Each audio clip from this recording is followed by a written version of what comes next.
The only sad thing right now, seeing Cole in the thread, is that I don't have a Philadelphia Phillies hat to wear. Sucks. He was distraught today. I bet. Had a really I think it was Friday. What was the day that they lost? They gave it like 6 runs in the Friday. Night. Yeah, he had a rough day. I bet.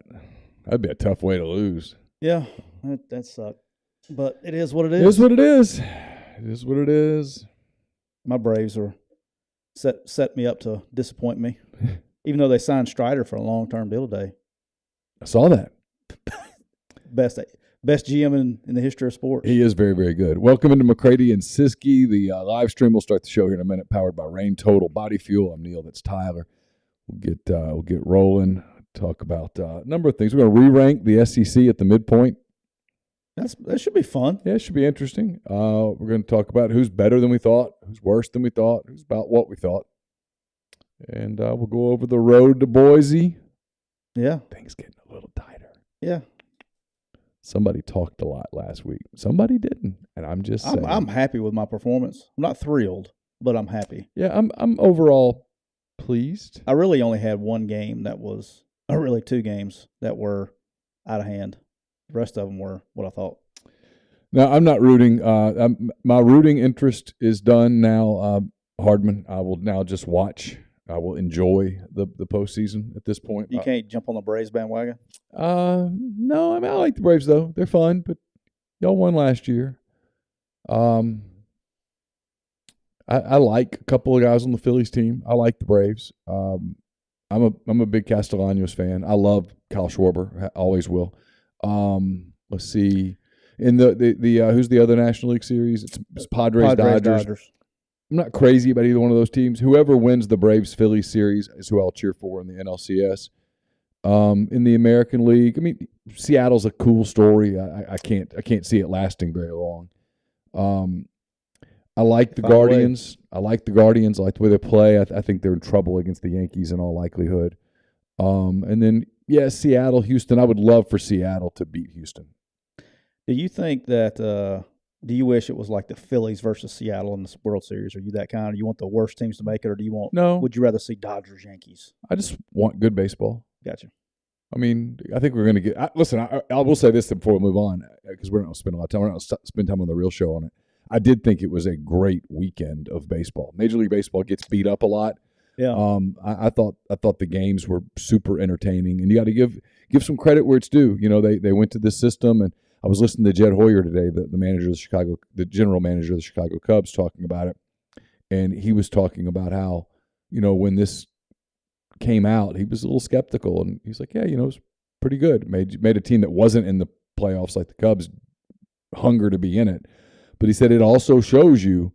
He said, maybe I'll be proven wrong, but it shows you the importance of getting one of the buys. I mean, getting that break, not having to play those high leverage, high intensity games like that game that the Guardians and the Rays played on Saturday. That 15 innings. I watched it. I had it up on my computer thinking it would be over by the time Ole Miss and Vandy kicked, and it was not over.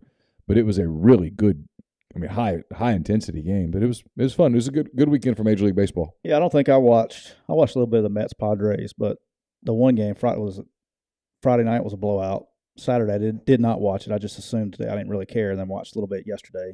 Enjoy the last couple innings with them melting down. So Mets fans are not in a good place today. Well, you know, the Mets had an opportunity at the deadline to improve their team, and they elected not to do it because of 4 or 5 years down the road or whatnot. And sometimes you pay for that stuff, and they did. And so a lot of games to be out in the wild card series. They needed a bat to kind of finish it off in the East, and there was a bat available and a deal basically done, and they wouldn't pull the trigger on it. Sucks to be them. It's baseball, as my man Clay says. You got Wilson Contreras sitting there who can catch for you, who would have improved their catching, would have given them another bat. And one more bat might have made the difference in the NL East, where maybe the Braves would have had to play that wild card, and you would have been sitting at home. So it happens. Appreciate you, Cubs. All right, Cubs. That was a big. In fairness to what's his name, the first baseman for the Mets, the power hitter, Pete Alonso. Yeah, Pete Alonso. He said it. You know, he said everybody keeps talking about the Braves series. He goes, "Yeah, we lost it, but I mean, the series that killed him was losing 3 at home in September to the Cubs." Yeah, Grind. I did not watch baseball while football was on. I just watched it after late. Taped it. I watched both. I like baseball. I love playoff baseball. I love October. October's my favorite. Now, October and November are great months. I watch the Braves play. Yeah. But I won't watch other playoffs while football is on. I will tape it and then watch it. Yeah. Because I don't sleep, so I watch it late. Yeah. I watched both. Puts me to sleep. I went to a bar in Franklin, and I was the only person in the bar. Were you really? It was great. And I had USC, Texas A&M, Phillies. Oh, yeah. It was awesome. You didn't have any Auburn fans there to wreck you over the coals? No Auburn fans. I got that later. They'd not had time to. I have not had a call on it yet. They've not had time to read my column yet. Nobody has said anything to me, but I did call somebody this morning that didn't answer my call. So maybe that's maybe they read the article. Maybe they're pissed off. All right, we'll get rolling here with the show. Thanks to everybody for being with us. We'll get going. Yeah, I need it today. Welcome into another edition of McCready and Siskey, presented by Rain Total Body Fuel. Makes me laugh every time. I'm Neal McCready. That is Tyler Siskey. We'll be with you here on this Monday afternoon, October the 10th. Halfway through the regular season. Got game times got announced for next weekend today. I was pleased. Ole Miss is at LSU next weekend. That's a 2:30 game on CBS, which means I'm out of Tiger Stadium around 8:30. What were the other options? Mississippi State, Alabama was the big one. It got 6 o'clock. I can't remember what else. Have they changed the thing where they can only have a team 5 times? Supposedly that rule is still in place. Yeah, that's always a thing this time of year. And they've done a lot of Alabama, including this week. Including 2 weeks ago against Arkansas, last week against this past Saturday against Texas A&M. They'll have Alabama, Tennessee this Saturday, so they probably had to get away from it. Yeah. I mean, they want Alabama to lose on CBS. Sure. Gets eyes. Well, Alabama gets eyes. Yeah. Because either people are cheering for them or cheering against them. And either way, you've got people watching them. Alabama, unlike Georgia, plays some of these close games, and it gets tense. And so people are dialed in. I guarantee you there were a lot of eyeballs on A&M Alabama late Saturday. Yeah. CBS is going, they were pissed at first. And yeah, turns out they did the right thing. They did the right thing. We're brought to you each and every show by Rain Total Body Fuel. 300 milligrams of natural caffeine, BCAAs, electrolytes, and zero sugar. It's got what you need to push the limits and to achieve your goals. Check them out on Instagram at Rain Body Fuel to learn more. We're going to re-rank the SEC at the midpoint. That's it. We're going to talk about who's better than we thought, who's worse than we thought, who's about what we thought. We'll recap the road to Boise, the weekend that was. We both had pretty decent weeks. We're pretty close. We'll talk about that in a little bit. We'll go over what went right, what went wrong for us. We'll look at some other games, and then we'll take a quick look ahead to the week. I guess this is week 7 coming up. It's going by fast, brother. It is moving. We'll talk about some of the games that are out there. Should be a really fun weekend of college football, as it always is. So we will talk about that. First, a super chat from Kyle Wilson. Do only certain Rain flavors go to certain places for purchase? We only get 3 to 4 flavors in Tuscaloosa. No. I mean, but I know what he's talking about. I think you can go some places and it's the same flavors that are there. I think because the other ones sell quicker. What do you got today? I've got cherry limeade today. My man Bob will be here live and in person on Thursday. Yeah. So that will be another great question for Bob. So we'll have the guy in here Thursday to answer that for you, Cobb. I've got to figure out how to get him set up where he could talk. Oh, boy. The other thing we could do is we could put him just over there by you, and he could share your mic. Could rip it. Yep. Jonathan, thank you for the super chat. Really appreciate that. That's my man. Absolutely. The 11 a.m. SEC Network game is the JP game. Yeah, I'm not going to get back on this, but here's the thing. They're going to put a prime game on ESPN at 11 a.m. Next week, it's a Clemson somebody game. Clemson Syracuse, I think. They're going to put a prime game on ESPN at 11 a.m. from now until the end of this contract. They have to, right? In response to what Yes. Fox is doing? If you look around, everyone's putting games at 11 a.m. There's a reason for that, whether people like it or not. And frankly, they don't care if you like it or not because you're watching it. Yeah, I mean, I'm watching it, and I'm probably the wrong person to complain to. I love 11 a.m. games. I mean, this week, the big noon Sunday game is big noon Saturday, which means 11 a.m. Central. It's Penn State at Michigan. Number 10 versus number 5. It's at 11 a.m. Yeah. They played the. Well, they have to have something to compete against them because last year they haven't in so long, and Fox was just killing them in the ratings because they were putting their prime game on at 11 a.m. And then look at what's at 2:30 this week. It's the SEC Network's burying a game. At 2:30, Alabama Tennessee's the CBS game at 2:30. Oklahoma State TCU, that's number 8 versus number 13, that's at 2:30. NC State versus Syracuse, that's 15 versus 18, that's at 2:30. Everybody talks about prime time, and there are a couple of primetime games. LSU's at Florida at 6. USC is at Utah at 7 on Fox. But they're going to put big games in the daytime. They just are. Yeah. So it is what it is. I mean, I like it, so I'm kind of through arguing about it.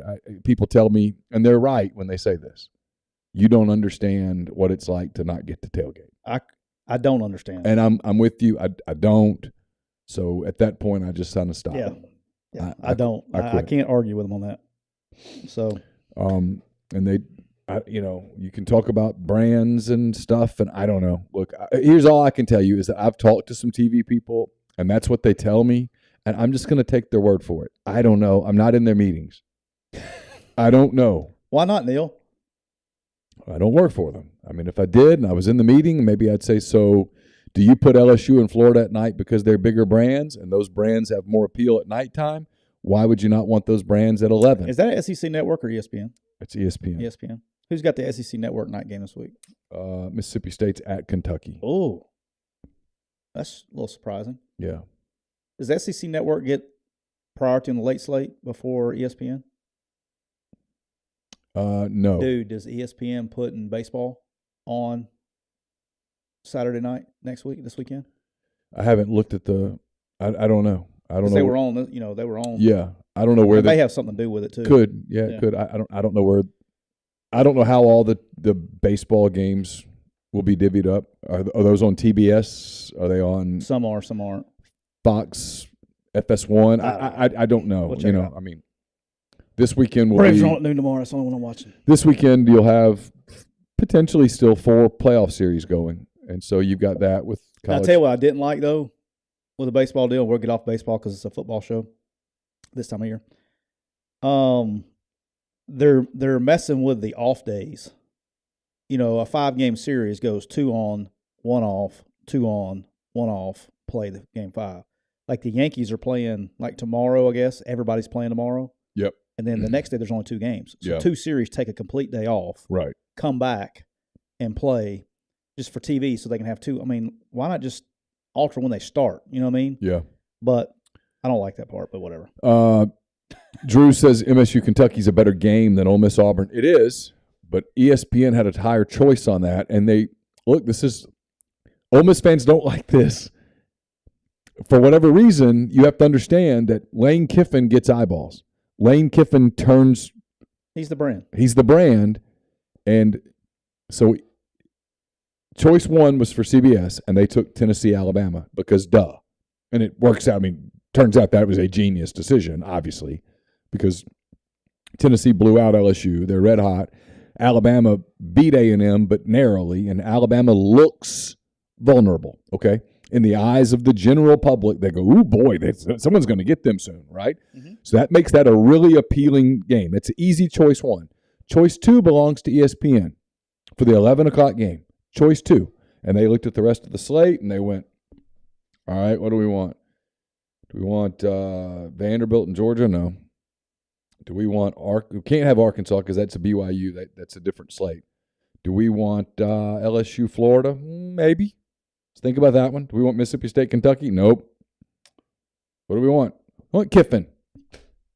Give me Kiffin. That's what they want. Ole Miss is top 10. You get Lane Kiffin. You get all that stuff that goes with it. You're going to get the Alabama game. It's going to be on CBS too. That's what I'm saying. It's on CBS. ESPN didn't have that game to choose. Yeah. Had for whatever reason, CBS said, we want Auburn, Ole Miss. ESPN would have gone, yes, we'll take Alabama, Tennessee. But that's not the way it worked. So I would go ahead and tell you, if I had to guess, the next two, Alabama's last two games on CBS will end up being Ole Miss, Alabama will be on CBS. Yeah. And and LSU, probably, right? I mean, and probably LSU, maybe the Iron Bowl. Yeah, I see that. That's going to be the Iron Bowl will be a 6 o'clock. LSU's going to have to win a little bit to get. Yeah, that's what I was getting at. I mean, I don't know. We'll see. All right. Oh, you want to re-rank these bad boys? Let's re-rank them. All right. So this is what I hate about doing preseason predictions, and I hate polls. Like, I don't even think polls should go out until next week, like week 8. That's kind of I've always been that kind of deal, but it's no fun. Well, you know why we do polls, yes. right? Numbers. If you put a number by, for example, NC State, Syracuse, nobody would pay attention to it except for the fact that they're both ranked. Yep. And now they will. Yep. Oklahoma State, TCU. I mean, I'm interested in it, but the general public is not. But you put rankings by them, and they're dialed in. Yeah. So let's go over the East. Okay, I'll let you start first. How would you re-rank the East compared to what you thought in August? Okay, I thought Georgia would be the best team in the East. I thought Kentucky would be second. I thought Tennessee would be third. I probably thought South Carolina might be fourth, followed by Florida, Missouri, and Vandy. Okay. And how would you, if you had today, how do you feel about your tiers and how everything is? Where you at in the East? I feel like I did pretty good. I would go Georgia still. I would go Tennessee in front of Kentucky. Some of that's not fair because Kentucky apparently is suffering from an injury to the absolute player that could not get hurt. Yeah, he'll be back this week, though. I don't know.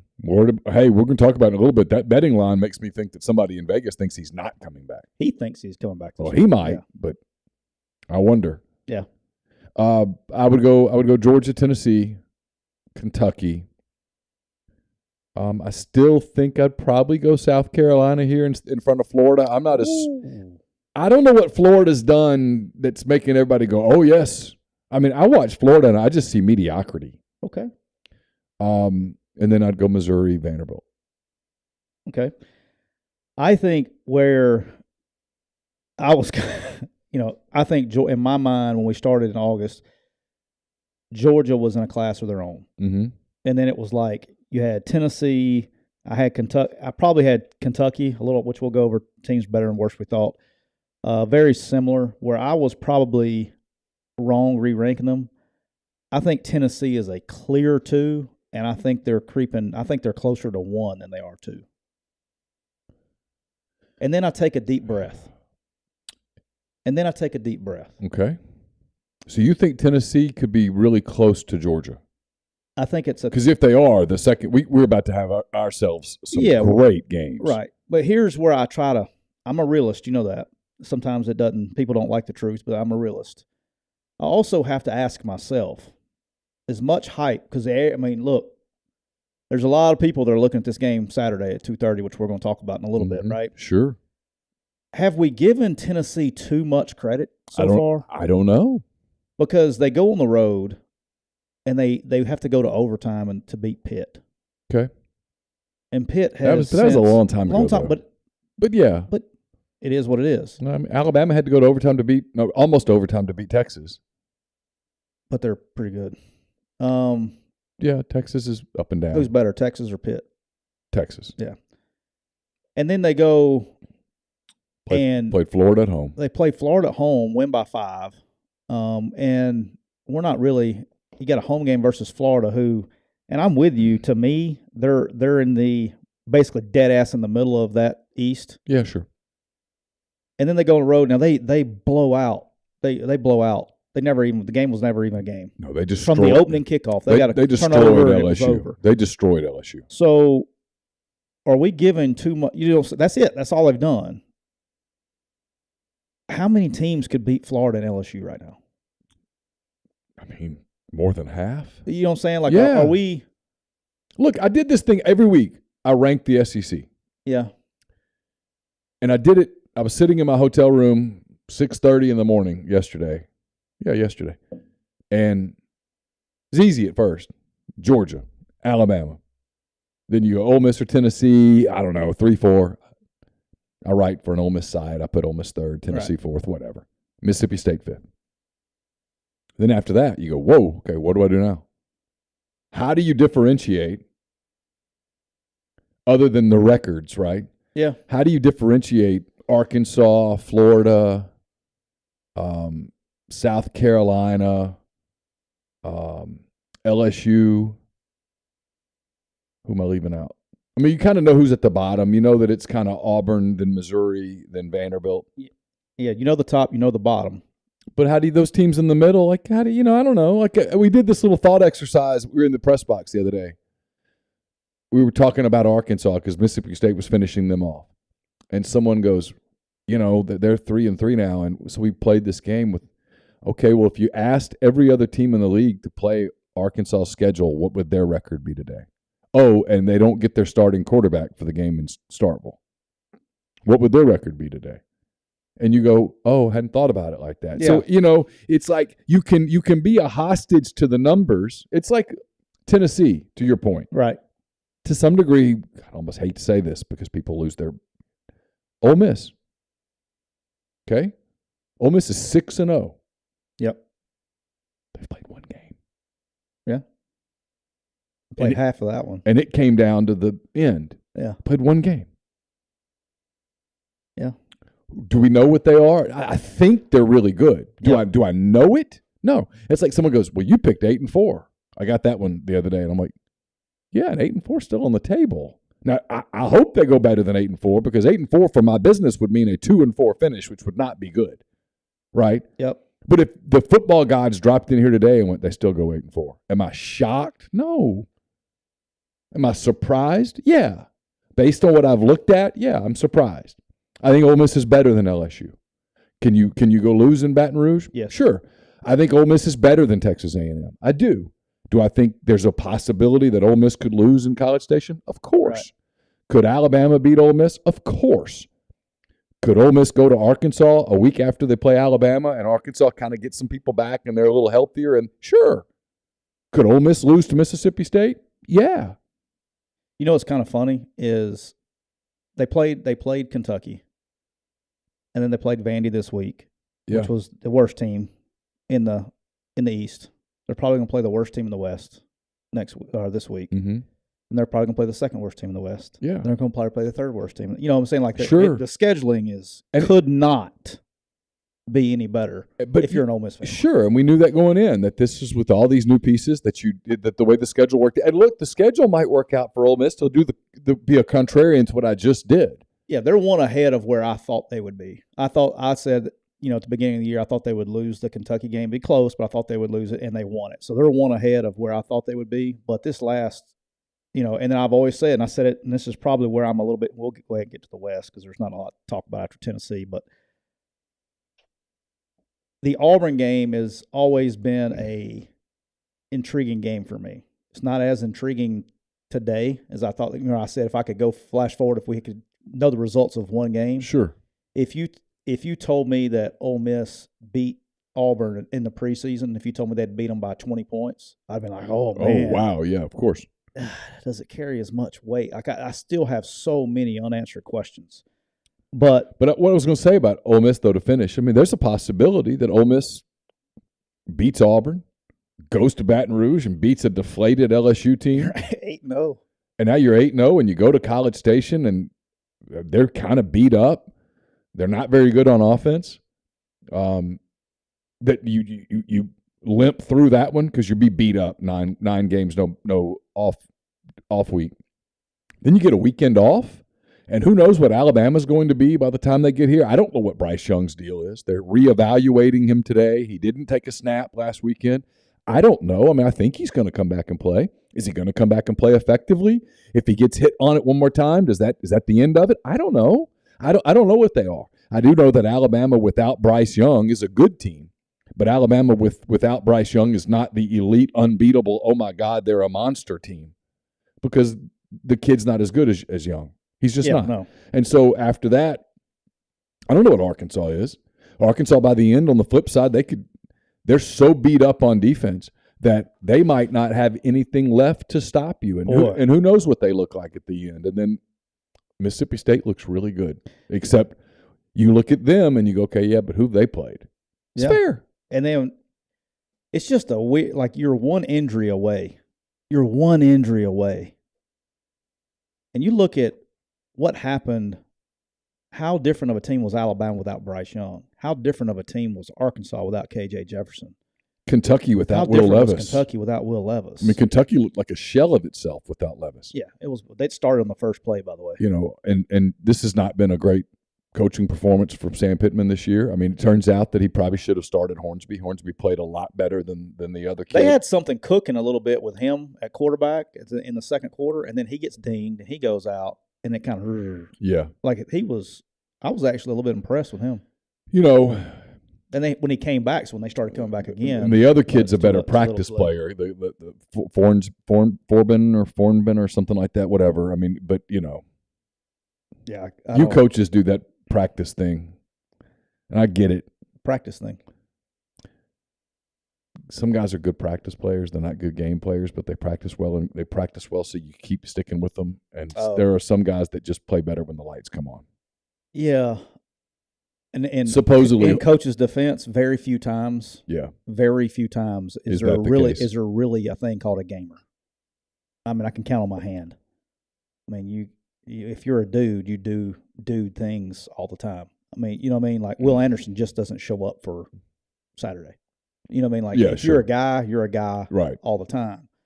And usually when you find out if you're a gamer or not is when you have no other choice but to put the guy in the game.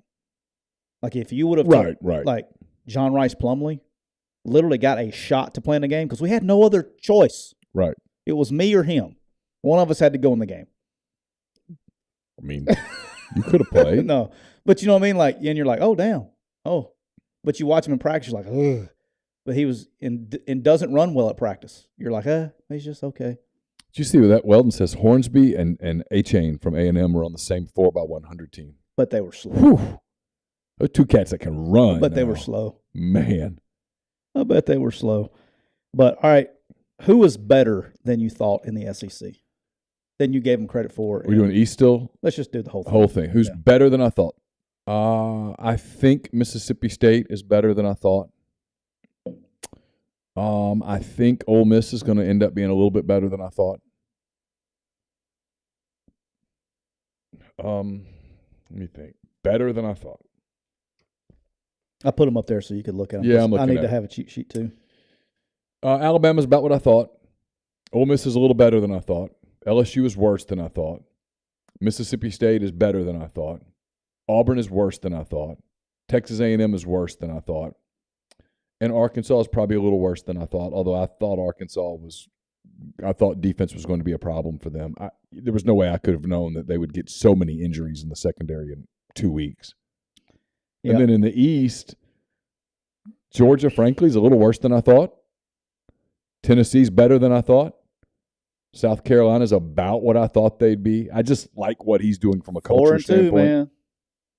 The ugly, like nobody even is talking about 4-2. From a culture standpoint, I just like. I tell you what, I watched their game against Arkansas early in the year, and there was a period in the third quarter where they came back and made that a competitive game after they'd been kind of getting blown out. And even at the end, when Arkansas kind of put them away, they kept playing. And I thought, interesting. Yeah. I'll tell you who else I saw that from. If I'm a Vanderbilt fan, I'm giving Clark Lee, I'm letting him know, hey, man, take 7 years. Well, what's the alternative? 8 years. Yeah. Because I did like their culture a little bit. Yeah, he's trying to do it the right way. Kentucky is about what I thought. I mean, look. With Levis. Yeah, and it turns out now that Levis suffered a foot injury in Oxford. Did something with his foot in Oxford, and I don't know what his deal is. So that makes a little bit of sense to me. Because I told you privately. Yeah. I was like, dude, why isn't he running? Like there were ample amounts of times in the Ole Miss game where he dropped back to pass and they were playing man coverage or whatever, and the seas just parted, and he just stood in there. And I remember I was like, dude, he's taking shots. You remember I was telling you? Yeah, I remember someone saying he's like a statue back there. And that was me. I text you. Yeah, and I thought, which is weird because he's always been a really athletic guy. It makes sense now because he threw the ball away one time, was literally throwing the ball away, and literally could have just moved a foot and a half to the right and just stood there and took the shot. So, if you had told me before the year that he was going to suffer a foot injury that really limited him, I would have said, well, they're not going to be as good as I thought. I wonder what the foot injury is, though. I don't know. Like, if it's a foot injury. But I'll just tell you, when that line came out and it was Mississippi State on the road in Lexington, -6.5, I said, somebody in Vegas knows that something's wrong in that foot. I think he thinks he's playing. I don't know anything. I haven't talked to him about Kentucky today. I think he thinks he's playing, but unless somebody's telling him he can't go, I would expect him to play. Florida's about what I thought. Vanderbilt's a little bit better than I thought. And Missouri is maybe a little worse than I thought they'd be, but about what I thought they'd be. All right, in the East, Georgia is probably what I thought. Okay. I didn't expect them to look that good week one. I think they're now kind of what I expected at this point in time of the season. Mm-hmm. So they're probably what I thought. Tennessee, I gave them a lot of credit in the beginning, but I still think, and again, I'm the one falling into the trap, right? I'm calling reality on myself. I think they're a little bit better than what I thought. But then I have to self-check and look and like, have they really played anybody? Getting really good quarterback play. But I know what I saw Saturday. Yes. That was good, dude. You do have an eye test that you use, and Tennessee passes the eye test now. Now, they're going to get obviously Saturday's going to be the test. The bell's going to ring. Yeah. South Carolina is, again, I got hate on it early in the season. They were, you're South Carolina. Dude, they're 4-2. They're 4-2. Can they find a way to go 3-3 in the last half of the season, and they go 6-6. They've already played Georgia.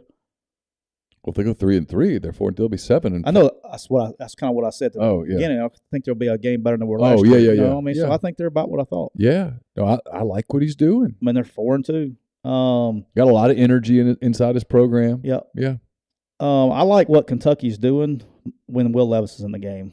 They just struggle without. They don't run the ball offensively. They're not as good up front as I thought they would be going into the season. So but they're probably, maybe if I said anything, they're maybe a little worse than what I thought. Yeah. But besides that, they're pretty close. Florida, I didn't know what to think. I like what Billy's doing. I like the way, Billy knows he's playing with house money this year. He's not in pressure to win, but I like what they're doing. I think they're okay. They're not going to blow anybody out, but I like where they're at. Vandy, I like same thing I said before. I think they're going to compete. I agree what you said. I think they're. I like what Clark Lee is doing there, culture wise. Yeah. Just going to take a long time. It's going to take a long time. But even what's the ceiling? That's where I get concerned. Their ceiling there is a 7-5 team. Shit, that's high. Or a ceiling. Yeah, that's a freaking build a statue. Because he doesn't have the same thing that Franklin had. The ceiling is that you go 4-0 in the non-league. That you get to a place where you can compete with Missouri, South Carolina. Maybe you get lucky with your schedule draw. Yeah. And you get to look, here's what I will be watching to see with them. This is the big challenge for them. Can you keep Swan? Can you keep Ray Davis? Can you keep the Shepherd kid? Kids who are pretty good players who can play in this league. Can you keep them in this era of NIL? It would be interesting to me because I think kids go to Vanderbilt more than just going to play football. Sure. Right? So I think that probably has a little bit to do with it. I don't know. It's a good question. Missouri I didn't think they were going to be good to start the year. I still don't think they're very good. But they actually have been competing. And look. Yeah, the fire Drinkwitz stuff, stop. There's no reason. What are you going to do? You're going to fire Eli Drinkwitz so that you can hire another Eli Drinkwitz? They had every opportunity to quit, and they haven't quit. So exactly. That says something. I know. As my man, there's this guy named Neal McCready that would always tell me it's a scoreboard business, and they're not winning in that category. But they've had every chance to quit, and they continue to compete. So that shows something. Says something. In the West, Alabama's what I thought they were at first. Ole Miss is a little better than what I thought. I said they would be 5-1 at this stage of the game. They're 6-0. Mm-hmm. I will be. Here's where I'm having a tough time on Ole Miss. If I was ranking them, I'm having a very difficult time. I'm trying to be a realist here. They are getting into a part of the schedule where they have to play full games. Yes. So what Lane's talking about that repeatedly now. I mean, you can tell we work for the same guy, so that's the emphasis in that building, and he knows if they have these spurts, as Jackson Dart said. Yeah, and if they can ever put these spurts together, they're a really good team. But if they can't put those spurts together, it's going to catch. There is a drastic difference. It's not like they're not playing well. Like example, Alabama did not play well any in that game the other night. Right. Didn't play great. They found a way to beat a team at home.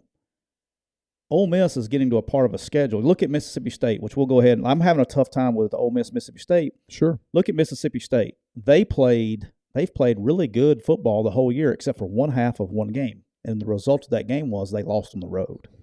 And so Ole Miss is getting in that part of the schedule where if they can play the second half of Vandy, the first half of Kentucky, the first half of Tulsa, you know what I'm saying? Like they can play if that team shows up. Yeah. They're a really good team. Yeah. In a league that it's gettable. Oh, for sure. It's gettable. For sure. Everybody. For sure. If they did that, they could go 12-0. Yeah. If you put the whole game together, every single game, you can't say, "Oh, well, they have no shot here." Oh, of course not. Because you don't know if the other team has one bad half, you're the winner. I mean, you can. There's an out there. Sure. But then you got to look. But you have to be a realist, and you have to look at the first half of Vandy. You have to look at the second half of Kentucky. You have to look at the second half of Tulsa. You know, you have to look at those and go, man. I mean, those two different teams, dude. Yeah. Like, if they play a full game like that, they don't win any games. Sure. That's what I'm saying. I mean, they're in actual danger. If they show up and play two halves like they did in the first half against Vandy, hell, they're in danger this week. Of course. Like, it's that time of the year of to course. where they have to put two halves together.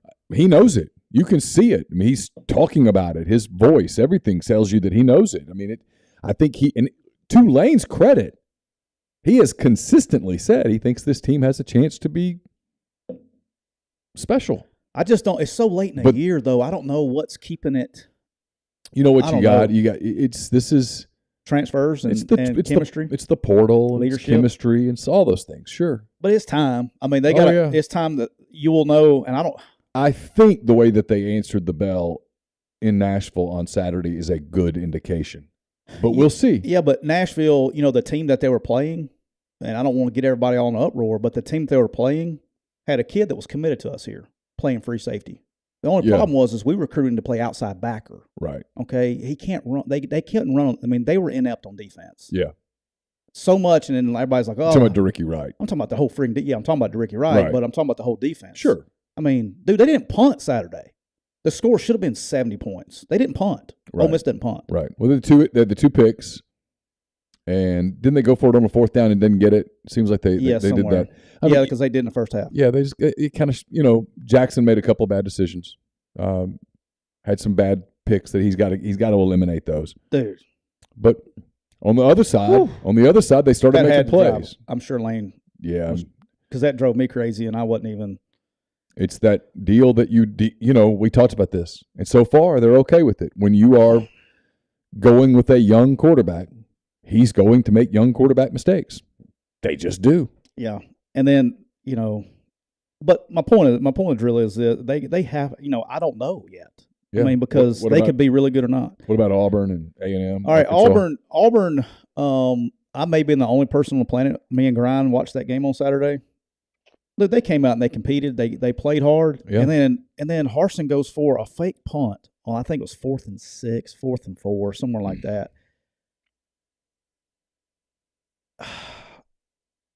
And they give Georgia a short field. Both of Georgia's touchdowns in the first half were on short fields. One was on a fake punt. The other one was on a punt return down to the 30 or whatever it was. And that was all they scored. Defensively, they played well. Yeah. They're good defensively. Now, did Hall get hurt? I don't know. It was weird. It looked like he was tired. Okay. I don't know. Because I think he's a really good player. Oh, he's a stud. Yeah. If they're good on defense. Mm-hmm. Why in the hell would you? I mean, my biggest problem is Robbie Ashford threw the ball over 40 times, I think. I mean, it was like every freaking play he was dropping back to freaking pass. And I'm like, what are we doing? But for Ole Miss fans, you're going to see the same. It's like you're going to play carbon copies, just one at home and one on the road. The best play, Auburn's best play, and LSU's best play is drop back to pass, let everybody run down the field, and let the quarterback take off and run. That's the best play. Yeah. Or dump it off to the running back. But the fake punt, this is when you know it's going bad, is it was actually there. Like he would have gotten the first down, and the dude just runs into his own guy. He gets tackled by his own guy. And you're just like, oh. Like that's the worst of the worst. Because nobody probably watched it. I mean, like, I don't know if Brian saw it, but you're like, what? You can't give them a short field. The message that you're sending is that we have to do tricks to win. Yeah. They were playing so good. And then I guess where it started going downhill for me, two plays. It was really a few plays kind of like broke the camel's back. It's 14-0 at half, but it was 14-0. And Robbie Ashford, and I still don't know why Georgia was playing two-man, but they were playing two-man against Auburn. And the seas just parted, and he was like at the 40-yard line or whatever. He's fisting to run. I mean, he would have been deep, if not scored. Yeah. And he just fumbles the ball versus air. Just versus air. Puts it on the ground, turnover, into half. And then when Stetson Bennett, same thing happened. Same exact thing happened. Auburn's playing two-man against Georgia. They call quarterback draw, and Stetson Bennett went like 60, 70 yards untouched. Yeah. They shut it down after that. Yeah. So, but Auburn's probably worse than what I thought. Just inept on offense. A&M, not as worse than what I thought, but I will say this. You better get them out of the way. I think they're like, if they can take what they did Saturday, they played well Saturday. They did. Quarterback played the best game he's played at A&M. He took shots. He stood in there. He did. If they can continue to build, I didn't realize this until this morning. Clay was one to tell me the stat. I knew I heard it. I just didn't realize it. They're playing like 15 different defensive linemen, and 9 of them are freshmen. They only have 2 guys on defense that are upperclassmen. They're getting better every week. Offensively, the young receivers started playing, all that good stuff. Like, I see you, Weldon. You can kiss my ass. But I'm just joking. That's my guy. I think they're going to get better as the year goes on a little bit. I don't think it's great, but I think they're going to get better. And then the one I probably missed on the most was Mississippi State. I kind of had them at 3-3 right now, preseason. Yeah. And they're 5-1, dude. No, hey, Rodgers is playing really high-level football. Dude, they're rolling on offense. I mean, he is so comfortable in that offense. He is operating it with maximum efficiency. They're starting to run the ball a little bit. They've got a little more balance than they've had in the past. They're not a terrific defensive team, but they're okay. It's interesting, for sure. But yeah, it's a wild deal. I think it'd be interesting. All right. While we're on A&M, we're gonna get to this in a second. First, I want to tell you that we're always brought to you by Reign Total Body Fuel, 300 milligrams of natural caffeine, BCAAs, electrolytes, zero sugar. It's got what you need to push the limits and achieve your goals. Check them out on Instagram at Reign Body Fuel to learn more. We're also brought to you by Walk-On's Sports Bistro. They put everything they've got into bringing you game day with the taste of Louisiana. Dig into their mouth-watering, made-from-scratch Louisiana cuisine, po' boys, gumbo, voodoo shrimp, plus fan favorites like juicy burgers, fresh salads, all in front of 70-plus TVs, 40-plus ice-cold beers on tap. Check them out in Oxford or Ridgeland, and also inquire about their family and friends bundles, their tailgate platters. You can order online, or you can use their very convenient Walk-On's app. Went Friday. Did you? Did a little bang bang shrimp, po' boy, boom boom shrimp, whatever it's called. Beignets. Did not have a beer. Really? Did not. You okay?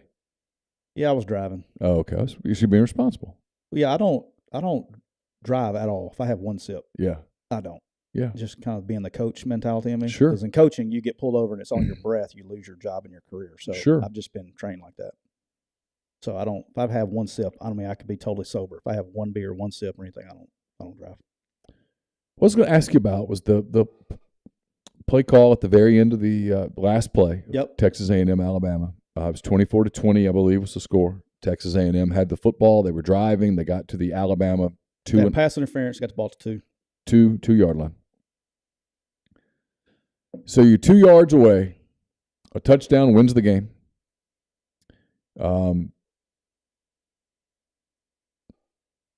They run up the play that they ran where the ball never even crossed the goal line.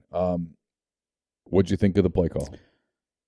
Yeah, so one thing, just so everybody knows, he didn't just go, he's not playing Madden. You know what I mean? He's got 2-point plays. He's studied. He's got it down there. He ran it was a 3-by-1 play. He ran the exact same. It was the exact same play call that they scored on, whatever drive that was. I don't even know what. I had it on 104 TV. So whatever drive that was, they scored down there. It was the exact same play call. Okay. And then, Nick runs what we used to call red 7. Okay, some people, if you've coached high school or even played ball, they call it 7 across. And so he will show that, and then he will dictate leverages to know who is going in and out. So like, when I coached against Nick, when I was with Freeze and we coached against Nick, okay, we would have red zone packages go in, and we would call, I know one was called under, one was called UFA, one was called Finn, and I can't remember the other one. I want to say it was Dagger, but I think we botched the way we called it. But anyway, long story short, is you have to attack the leverage. They're going to be inside of you and outside of you, and what they're trying to do is funnel you into a double team. When they are playing inside leverage of you, all right, okay, they're begging you they're going to try to, what they call, trap the flat. So he's going to take the outside guy, let him play. Basically, you never know who he's manning up on, and the other ones that he's kind of running a bracket across. And he's able to bring pressure and what he calls green dog the backs. Okay, so that means if the back stays in and protects, the other one goes. And then you got a free guy. So every play was, they had it defended every play. The only place, and so why did Jimbo call that play? Well, Jimbo called the play because there's about 15 different options on that play. When he calls it, it doesn't matter what you line up in, Nick. I have an answer. I have a solution to go to. If he says quarterback draw right there, he gets hit in the freaking teeth. There's no answer. You're dead because he's spiking the D-line and he's got a hole player. He doesn't get a foot. He doesn't make it a foot. Okay. If he runs speed option, there's 2 guys. There's a guy for the quarterback and the pitch man. It was the only place to go with the ball. Does that make sense? It does. Here's my question.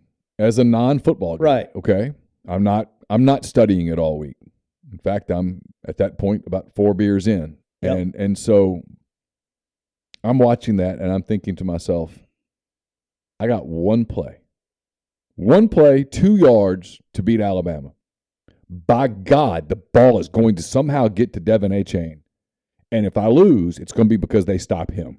I'm going to figure it out. I need him to get the ball, and I know it's more complicated than that. Yeah. But I think what I just you're not said. thinking wrong though. But I think what I just said is what the average fan thinks, which is, did you overthink it? Yeah, but that's the thing. I want the fans to understand this too. How much time did you have to think about that, right? There were no timeouts. You got basically 5 to 6 seconds. Well, he's thinking about it. He's thinking, yeah. He number one on Wednesday. Is on a Wednesday, but as that drive is going, you're thinking to yourself, okay, if we get to this spot, what are we running? You're running your 2-point. That's what I'm saying. You're running a 2-point play, and it's already decided. And here's the other thing. So basically, what happened was, in fairness, tell me if I'm wrong. Yeah. What happened was that credit to Nick Saban and the coaches at Alabama. They knew what was coming. They were prepared for it, and they defended it. Yeah, which is 99% of defenses.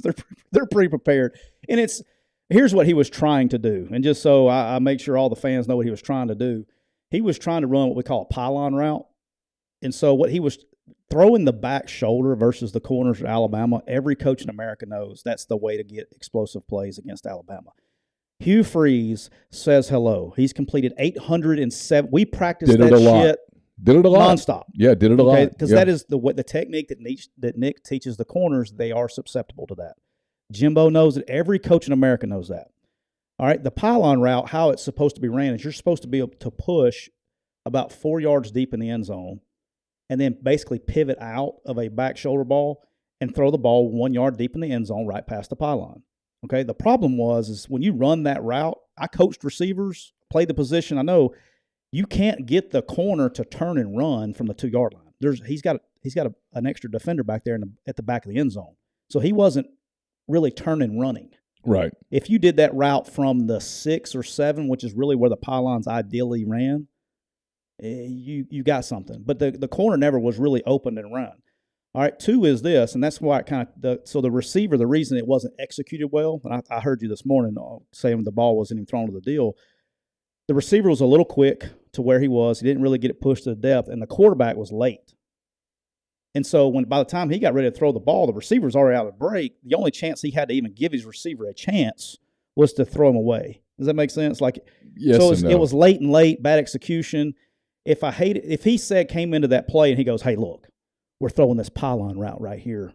Yes, it's a bad play call. What I'm trying to say is his intentions were to run the front side, and that was kind of an oh shit deal. And it was when he saw them line up, he didn't have any timeouts. If he had a timeout, he'd have called it. He didn't. He had one opportunity to get the play off, and that was I guess I would have preferred a play that maybe run a swing route to A-chain, maybe run a fade where you let a receiver try to beat a corner and go get a ball. I just do something. That was probably a check to the fade right there at that spot was probably the only answer he could have checked to.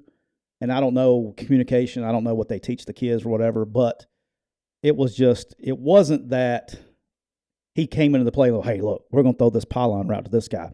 It was because they took away what they wanted to do on the front side by leverage. Because what Nick did was now he swapped the bracket. He then went from outside to inside. Yeah, he's talked about it already. And then moved the bracket, and you're done. Yeah. So, but just from a football standpoint, but I'm with you, and I agree. Like if I'm designing the plays, a 2-point play, you want to have answers. If he had a timeout, I'd like to see what happened. He didn't have a timeout. He had 10 seconds to make a decision. That's what he went with, and he makes a lot more money than I do. Your boy Mike 10 says, I see Siskey's point, and he's right. I just don't think you can ask your true freshman wide receiver to run that perfectly and have Haynes King, who already has an elongated motion, make that play. No, I agree. But I watched it and just went. I mean, I'm just being honest here, okay? We're not really arguing. I watched that, and again, I'm 4, maybe 5 beers in at that point, and I'm watching that, and I'm going, so you make how much money? And that's what you run? Because I watch it again and again and again, and I'm like, I don't see how it ever would have worked. It's very difficult at the 2-yard line. Because that guy's like Haynes is a wind up and throw it guy. Okay? He's not Lamar Jackson flicking it. Right. You know what I mean? No, I'm with you. This is not Justin Herbert at quarterback. This is not, boom, get rid of the ball. This is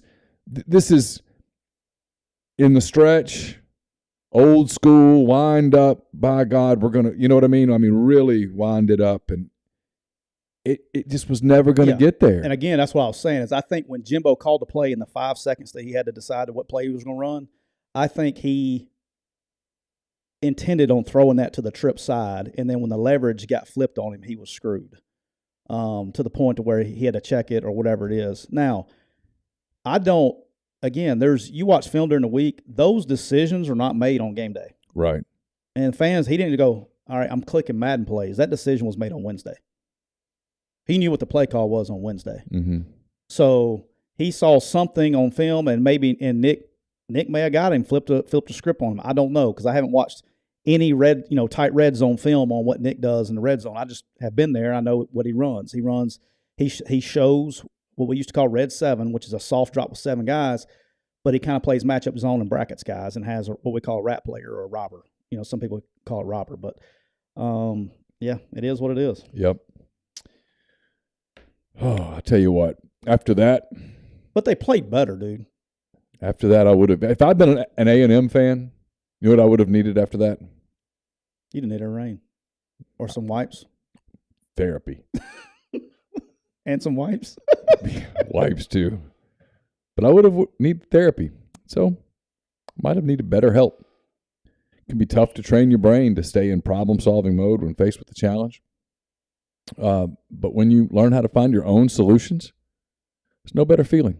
A therapist, also a better play caller, can help you become a better problem solver, making it easier to accomplish your goals, no matter how big or small. I've used therapy as a way to handle stress, clear negative thoughts. It was a life changer for me. If you're thinking of giving therapy a try, BetterHelp is a greater option. It's convenient, accessible, affordable. It's entirely online. Get matched with a therapist after filling out a brief survey. Switch therapist anytime. When you want to be a better problem solver, therapy can get you there. Visit betterhelp.com/MPW today to get 10% off your first month. That's betterhelp.com/MPW. All right, so Ready to get on that road? let's get on the road. The road to Boise. where the outcome is very much in doubt as of this moment. I mean, It's too close to call. If this were a political race, it's just too close to call. The decision desk needs more time. so Neal, you went 6-4-1. Big week for you. Second best week. Second best week you've had. Another steady week. Overall, you're 29-30-2, and you are now in the positive. You're not in the green at plus 0.9 units. So if your unit was $100, you'd be up $90 for the year. Okay. I went 6-5. I am now, the NFL's fucking killing me. Excuse my language. Overall, I'm 30-29-2, and I'm plus 2.03 units. So I am up 1.13 units lead on you. So here we go. Neal's road to Boise. We'll start in NFL. Texas A&M's off this week, correct? Yeah, they're off. And Okay. They go to South Carolina. Okay. Got a chance to get healthy. You had the Patriots -3, and that was free money. Yeah, that was my best. That was my best pick of the week. Yeah. Well, actually, I did pretty good in the NFL. 3-1-1. Yeah, you 3-1-1 in the NFL. Yeah, That was where you made your. That's where you're killing me, by the way. it's probably because that's what I watch more of. Yeah. I watch more NFL than I watch college. But here's the thing: I'm is honest. here was a big thing: is you won that game and I lost that game, so it was a big swing game. Yeah, I had the over at 45.5 in that game, and you know what? New England, you did your part. The highest scoring offense in the NFL did not score a point. They got shut out. well, I think that injury to Smith early in the game, I think it shook them up. Yeah. Have we heard an update on him, by the way? Former Alabama player. I have not. I just know that. Well, I know that he went back home. He's got movement, and he's back. He went back home with the team. Oh, he did. Yeah. Wow. Yeah. Did you see it? No, I was listening to it. Okay. I did go see the replay. I don't understand what happened. I mean, the guy just was on release and made very light contact. Yeah. I don't know if it was a stinger or something that scared, almost because they take everything serious, and you should. Yeah, sure. But he had no. Well, apparently he got knocked out. But that's what's crazy is there was no. They had to put a ventilator on him. I didn't hear that part. That's what I heard. Yeah, I can't even. It didn't even look like he barely touched him. It was just weird. It was a whole deal. But I'm glad that he's okay. I did see on Twitter that he went home with the team. So unless something else has changed there, but the over killed me there. But it is what it is. All right, then you and I both had the Cowboys plus 5.5. Yeah. At the Rams. I like that one. You know what's kind of crazy is when me and you actually bet the same thing. We're pretty damn good. So I probably need to take notice of that. Press my leverage a little bit in my personal game. But the Cowboys are good on defense, dude. I think two things. They're good on defense, and I think the Rams are not very good, as everybody thinks. The Rams are struggling. The Cowboys defensively look. Dude, they're good. They look like fantastic good. Like the Philly Cowboys game this weekend. Yeah, you're going to get some answers. Is going to be one hell of a football game. Dude, they're good, man. I mean, Parsons is a freaking. He's the best defensive player in the NFL right now. It's scary. It's not even close. And that's like, you're talking about Aaron Donald. I'm talking about the whole damn league. The Watts. I mean, I'm talking about the whole league. He's the best player in the NFL. And I can't argue with you on that. He's a stud. I might say he's the best player in the NFL. Right now, he's the most impactful player in the NFL. Ooh, I hear you. I see you over there. I'd say he was the second most impactful player. Behind Aaron Rodgers. If they don't have Aaron Rodgers there, they'd suck. Yeah, okay. All right. Dolphins, this is your one loss. You had the Dolphins -3.5 the Jets. Well, if I'd known Teddy Bridgewater was going out in Series 1, I wouldn't have. That didn't look good for you, did it? Yeah. I mean, if you had said, hey, if the football gods had gone, hey, Neal, Teddy Bridgewater's going to go out in the first series and not come back, I would have gone, hey, I'm not betting that game. Oh. I'm not sure what I would have bet. I probably would have, you know what my next game was? My next game was Bengals +3, so I would have gotten it. I hit that last night. But I'm so pissed at the Bengals. I don't know. I don't want to get to Zach Taylor. Talk about play calling. That was a disaster class in play calling in the red zone. Just do better. Just be better. Be better at what you do. You know what? I know you're frustrated with the offensive play calling. Can I tell you what bothers the shit out of me in the NFL? Because it got me twice yesterday. The prevent at the end? Dude, do you know what prevent defense does for you in the NFL? Prevents you from winning. It prevents you from winning. Why in the hell, if you know a field goal is going to beat you, why are you going, hey, let's play soft and play soft and play soft? Hey, let's let you burn so much damn clock. By the way, I have 3 timeouts. Let's let you burn so much damn clock that I have no other choice but you got Justin Tucker, man. The guy gets across midfield, he's in range. Yeah, I mean, he's almost automatic inside 55 yards. Dude, he's like perfect. I mean, you 50 plus, and you're going to just dink and dunk. I don't get it, man. I hate the NFL, how at the end of games, whether it doesn't matter. It doesn't matter if you're trying to stop them to win or whatever it is. They just go damn soft. And it's like garbage time is king. It pisses me off. Bengals have pissed me off. Anyway, go ahead. All right, sorry about that. Sorry, me too. Sorry, guys. Hot. All right, you had the Vikings -7 against your Bears, and they pushed. Yeah, they pushed. Kudos to the Bears. They played pretty well. Yeah. And then you had the 49ers -6.5 that were all over. You really didn't have a stressful day on that one. On your wins, you wouldn't have any stress. I was cruising. The Niners are good. Dude, hey, they're good with Jimmy G. I mean, it's kind of getting to a place. Let's just be real here. Somebody in the front office overthought this. Well, because since they drafted the guy. Because instead of drafting Trey Lance at what was pretty high, right? 3. Who else was available right there that could? Mac Jones. No. Forget quarterbacks. You had a quarterback. Oh, Parsons. Oh, I rest my case. What if they had Parsons and Bosa? They would be the leading. They would be a Super Bowl contender, and frankly, they kind of are. Listen, I'm pretty much everybody was left except for. I'm done with Jimmy G slander. I'm done. I'm done with it. It's on the field. You can see it. I get it. He doesn't have all. It fits their offense. He doesn't have all the elite stuff. I get it. I'm fine. It's fine. He took him to the NFC title game, and all he does now is win. Yeah. So stop. Yeah, I like Jimmy G for their offense. I don't like him anywhere else. On my side, I've already talked about the 2. All right. I had the Seahawks +6 against the Aints, and I got just freaking railroaded at the end of the game. I'm still pissed about it. Saints still suck. I'm still going to bet against them. So I don't even know what the spread is this week. I'm taking against them. Seahawks had that game. They screwed it around. Whatever. They scored at the end and beat me by 7, so I lose by a point there. Mm-hmm. Eagles, I had them at -5 against Arizona, who homie was playing Xbox at halftime. Yep. And they come out and they're dominating the game, and they just go in cruise control and they kind of bob and weave, and then it's the end of the game. Let's go score. So they decided to go down there and score, and they had the ball first and freaking goal with like 2 minutes, and Arizona had all their timeouts. So I was like, okay, they're going to score a touchdown here to make sure they at least tie the game. Oh nope, we're just going to run the ball and get to 3rd and goal from the 5, and then shit down our freaking Easter basket and kick a field goal and win the game. But they did win the game. So we're still winless in Arizona, by the way. Yep. And then my Falcons. All right, I got a gripe here. They covered, by the way. Did you see the end of this game? No. You have not seen the roughing the quarterback call on Tom Brady. No, I did see this. Yes, I did see this. All right, the Falcons are coming back. Yeah. They're down 5, I think it's 21-16 or something like that. The worst roughing the passer call of all time. Like, what are you supposed to do? It's Tom Brady. You need to be nicer.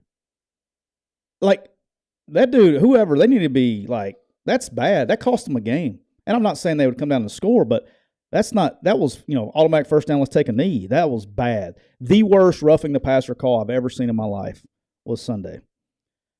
All right, college.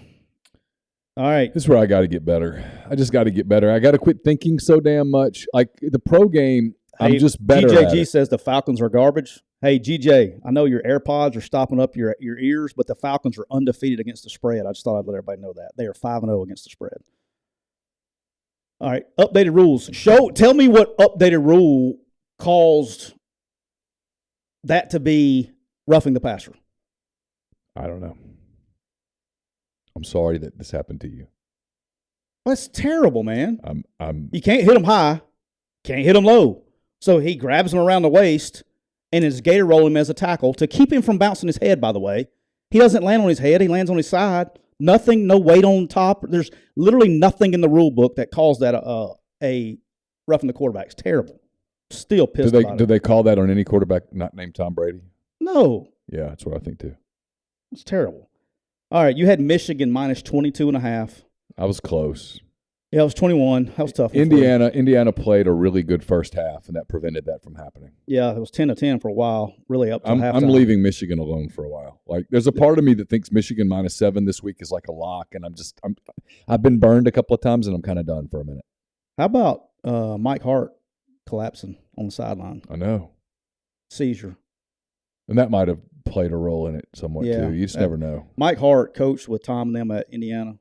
Good dude. Is he okay? Yeah, he's back in Ann Arbor. I don't think he's with the team yet, but just a scary deal, man. It's somebody's falling out every day. It's sad. All right, our free money of the week that I had as well, Wisconsin minus 10. Yeah, that was easy. The freest money ever. Yeah. Oklahoma State minus 9.5. You got that one. You had a backdoor McCready that the helped right way. you. I had a front door. You had a front door McCready. Going through the front door. Look 1 at you. by 10. Got it, though. Got it. It counts. Look at you. You're going from the back door to the front door. I know. Look at you. All right. My money line, which also you took as +3, was Purdue over Maryland. Yep. Great game. Great game. Great game. I thought Purdue was going to screw me there for a minute, but they came back and finished it up. And then you had Liberty minus 24.5 that you lost. They did not cover. No. At UMass. I thought I was trying to be cute. My mistake. That's okay. That's what I get. But you were not wrong in your thinking. No, it was fine. I mean, I'm not like embarrassed of it or whatever. And then Washington State. And they played with them for a while. Dude, Washington State's good, man. USC, I'm coming around on this. I think because I wanted USC to be bad, they're not bad. They're actually pretty good. I'm tired of everybody going, oh, they have no line play. Whatever. Caleb Williams is They're good. Pretty good. When you have an elite quarterback, it's the only thing that matters. You can do an elite quarterback makes up for a lot of deficiencies. And they're okay. They're better on defense than people are giving them credit for. They're all right. I watched that game. It was on one of the screens. Washington State did not play badly. They had a good plan. They just didn't have the horses. They got Diet running back. They got added. They're good on offense, period. But they're good everywhere. They're underdogs this week. Yep. We got some lines in a minute. But all right, so I lost the Auburn game. I had them at +30. Yep. I mean, I just don't know what else to do. I said Thursday I needed 14 points. I got 10. 14 would have covered. Yeah. Didn't work. All right, I had Ole Miss minus 17. I would like to go address this publicly because he may be listening. Lane, thank you. Look into the camera and everything. Hey, thank you, Lane. All right, I really don't care why you did it, but you did it. You did it. He talked about it today. It bothered him. He did it. I don't care. He did it because they were trying to get the record from Ingo. Yeah. And then Matt Jones, for 4 weeks in a row, has been the scout team player of the week. And so they rewarded him by letting him travel. And then they gave him a carry, and he scored. And he's like, he said, we should have taken a knee, is what he said. We should have taken a knee. I think it looks worse, though, if you take a knee on the 1 yard line. Just what he said. It was interesting. Yeah. He said it bothered him. I don't have a problem with it. Because there were a lot of pictures of Clark Lee and Lane talking after the game, and you could tell they were having a real conversation beyond just, hey, great game, see you down the road, good luck. And it was Lane. I thought at first Clark Lee was saying something about, hey, what was that? But it wasn't. It was Lane saying, hey, I'm sorry about what happened. Let me tell you why we did what we did. And it bothered him. And I'm an offensive guy now, but I don't have a problem scoring when the other team's going for 2 and kicking onside kicks and all that. Like, okay, we're still playing football, and it is their job to stop you. That's well, one. and you have an opportunity to give a kid like Matt Jones a memory. 100%. When you get a chance to play your guys, like these guys bust their ass for you year round. Yeah. Okay. They don't want to go in the game to be standing there to take a knee. Right. I mean, go in there and it's your job to stop them. And as a coach, you're excited when a guy like that, because a guy like that, right? And not all day. You get guys like that they come to every meeting, they come to practice, do what they're supposed to they do. bust their ass, and yet they don't play. And then when they get an opportunity to play and they do something, I'm guessing as a coach that's pretty rewarding. 100%. And the other thing is, like, even when you put Kincaid Dent in the game, whatever it is, let the guy throw the ball. Like. And I should be pissed, but I'm really not. But I can't be too mad. That's what Georgia did. That's why Georgia covered the spread. When Georgia put in their younger guys, they were throwing the ball to them. They were getting them touches, doing stuff. But it's your job to stop them too. But again, Lane, thank you. You just went up some points in my book. He covered for me. It went over though. You had under. Yeah, and I knew that when I said it Saturday. I didn't see any. I knew I would split. I saw no world where it went over and Ole Miss didn't cover. Surprised that Vandy scored 28 points. Yeah, sure. And I'm surprised that they scored 20 in the first half. You saw a whole different team. I mean, it's like I expected what I saw in the second half in the first half. Right. All right. Even if you get that in the first half, Vandy probably quits. Because once Ole Miss came out and went pop, pop, pop, Vandy shut it down a little bit. A little bit, sure. All right. So was a little disappointed in the first half, but it is what it is. Young team learning on the road. They'll be fine. But lost the under. Wisconsin, we talked about UConn minus 5.5. Love my guys at FIU, but that was over pretty quick. Yep, you knew that was coming. I knew that one, and then hit my money line. So I was 4-2 in college, losing the Ole Miss under and losing the 2-point Auburn. I was close, but I guess the under wouldn't hit. So this week we're going to do 10 NFL games and no college games. Is that right? No, we're doing 10 college games and no NFL games. No, we're not. If we do that, I'm going to have to clean things up in here. If I do, clean side wipes will be what I use. The EPA 2021 Safer Choice Partner of the Year. They are Enlist approved. They kill COVID in 30 seconds. It's the only wipe on the market that does that. It's broad spectrum, hospital grade, antimicrobial efficacy, citric acid base, no harsh chemicals. Simple one step, no rinse, cleaning, disinfecting. Removes film left over by harsh chemicals such as ammonia, bleach, and alcohol. Clean Side has the lowest toxicity rating allowable by the EPA, which means it poses the lowest risk to the health of employees, patients, students, customers, or the environment. Citric acid-based Clean Side germicidal wipes deliver powerful efficacy against pathogens without the potentially harmful effects of other chemical disinfectants, all in one easy-to-use wipe. Great for schools, daycares, nurseries, hospitals, long-term care facilities, office buildings, households, and more. It's available in a wipe and also in a ready-to-use spray. To learn more, to get some, get in touch with our friend Todd Abbott. We send him an email, wipesandgloves@gmail.com. That's wipes, WIPES, and AND, gloves@gmail.com. All right, you ready to go over this week's games? Yeah, let's talk about it, man. Because it's a good week. It's a pretty good slate. Good week. Pretty good slate. All right, we got Penn State at Michigan, and Michigan is a 7-point favorite. Yep. Penn State getting 7. Like I told you, I'm super inclined to go Michigan minus the 7, but I've been burned a little by the Wolves, and so I'm just kind of. Yeah, I'm not touching this game. I'm watching this game. I may probably not. It's at 11 o'clock, right? Yes, sir. I may try to venture over to Vaught Hemingway again this weekend. Oh, okay. But is Auburn a quick U-Kite? They are. Okay. They are. Yeah. A&M's a quick U-Kite, right? They are. I need to ask you something about that, by the way. Okay. But yeah, I'm not touching this game, but I'm watching it, or we'll record it and watch it. I think it's going to have a lot to do with the outcome of this game, of the Big Ten. If Penn State can win this game, all right, then you got to start paying attention to them, because they have gone on the road. They've done what they had to do. Sure. They've done what they've had to do. Sure. So, agreed. Very interesting, that part. All right, we got Auburn at Ole Miss. Ole Miss, look, it was at 16 when I looked at this morning. Then I looked again right before we came in. It was down to 14. Is it down some? I mean, 16 is such a big number, man. When I looked at it this morning, let me look. Here, I've got it up right here. It was 16 this morning, then it was down to 14 when I came in the driveway. Let's see. I'll look. I'm looking up right now. It is 14.5. All right, so ESPN's got it at 14 again. That's closer. A lot of points, man. 16's too many. I will say this: Auburn, in my opinion, has to get in the 28 range if they have a chance of winning this game. I think more realistic score is Ole Miss 28, 31-ish, Auburn 14-ish, 17-ish. I think 14 is a good number. Yeah, the number that's in my mind for whatever reason, there will always be a score that pops into my mind, and I was fairly close last week actually, but 27-14 is kind of the score that keeps popping up. Good spread. Look, I think I'm interested to see Ole Miss's offense this week. That's what I want to watch. Yeah. I already know what's going to happen on the other side of the ball. I want to see. It's going to be a little different because they've been using a lot of Michael Trigg. I know everybody goes, he's not catching, he's not producing. I get it, but he's involved in everything, and he's out. Yeah. I want to see Auburn's defense versus Ole Miss's offense. That's the game that I want to watch. Yeah. Like, I don't even care about watching the other side. I just want to watch that.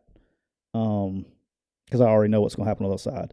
Well, why don't we do that then? Let's just have a half a game, and then play it at 11, be done at 12:30. I'll write till about 2:30, then I'll get out of it. I'll come home and I'm for it. The fans probably would feel cheated. What you don't know is what kind of can Auburn continue to answer the bell and fight when they know the result. Yeah. Sometimes you wait for a team like this. This is like one of two things happens to these teams at this spot. Yep. They either keep fighting and they break through, or they kind of spit the bit. Yep, one or the other. We'll be interested to see what happens, but that's why I want to watch it, because the only chance that Auburn has, in my opinion, is turnover, special teams. Defensive has to put them in position to score cheap, get short fields. They need things like that to happen, because throwing the ball 40 times with Robbie Ashford is not going to answer the deal. Right. I'd be interested to see. I guess I will be interested to see the strategy that Partridge and those guys on defense come up with. What are they going to do? They're going to sit back. 40 times throwing the ball, that blew my mind. But anyway. All right, here we go. Yep. Kansas is a plus 278 money line at Oklahoma, who is favored by 7. What am I missing? Kansas played TCU really well. What am I missing? Are we counting on a letdown from Kansas? Or is that what we're doing? Did Oklahoma go recruit a bunch of new players to come in this week? Did they get into free agency and make a deal at the deadline? What am I missing here? Help me. Did Norman suddenly become this super intimidating place to play? Yeah, I don't know. They gotta get on the ball. Someone goes, Dylan Gabriel might be back. Okay, so Kansas. Good, man. Dylan Gabriel. Oh, never mind. Hold up. Now it's not Josh Allen rolling in to save the day. Yeah. And Dylan Gabriel doesn't play defense. He's not the reason they gave up 49 points. I think Texas could have scored more. Yeah. I don't think the offenses, they had an issue with the backup quarterback, but they'll be fine on offense. It's the freaking, they got to. And I'll say this: Venables he's got to get his guys in there. They got to buy into what he's doing and all that stuff, and he doesn't have that right now. He's trying to get there. Yeah, but it's dude. Oh, you a client? They are. Yeah. Well, let me say what you can't say. It's possible this isn't going to work. I think it's too early for that. Okay. All right, keep going. Is Lane Kiffin a good football coach? Yes. Well, his ass got left on a tarmac too. So it's true. He talked about that today. Everybody needs to pump the brakes on what good coaches are and bad coaches are after a few games. I know. Just being a realist. I'm not a fan. I'm being a realist. Now, Lane Kiffin's deal at SC was NCAA and some of that other stuff. Yeah, mine was too. But I know. I get it. Yeah, sure. I get it. I get it. The difference between what's a great coach and a coach that gets fired sometimes is not much. Again, LSU Auburn a few years ago. The loser was getting fired. Yeah. Replay. Texas minus 16 against Iowa State. Does that feel like a big number? Look, man. Texas with Quinn Ewers. Pretty good. It's almost like this quarterback position matters. It's almost like it matters because it does matter a lot. A lot. Texas with Quinn Ewers. It's pretty good. Pretty good, cuz. Yeah. Makes you wonder if we're changing history if Quinn Ewers doesn't get hurt against Alabama. Are we having a completely different conversation about a lot of different things? A lot of things. It makes you wonder. Woo! There's a lot of talent there. Oh, man. I kind of love this next one. Minnesota minus 5.5 at Illinois. Illinois playing really well right now on defense. They're kind of, I know, is Iowa. Here's another one. Got ran off in Arkansas. Illinois is happy as hell to have him. Sure. Hell, Wisconsin's thinking maybe we should have. Yeah. That's the difference. Fandom has changed everything. Why is the Tennessee money line so high? 235. 235 at 7.5 is they're begging you to take it. They're begging you to take it. By the way, all right, so Alabama at Tennessee, I would be shocked if Bryce Young doesn't play. He's clearly going to play. I would be shocked. You think your early thought, you think Alabama's going to come in there and silence them. They're going to win this game. I don't know about silence them now. Look, they're going to have – this place is going to be electric. Oh, it's going to be wild. It'll be the best atmosphere that's been there since ever. I know Ole Miss went there with a great – it'll be better than that. Oh, yeah. It'll be – I don't know. It'll be Phil crazy. Fulmer, I don't know when the last time they had something like that. It'll be crazy. It'll be reminiscent of that era. It'll be crazy. There's so much – here's the game within the game. Will Anderson's going to get home, boys. Yeah. I don't give a shit who's on the offensive line. He's going to get home.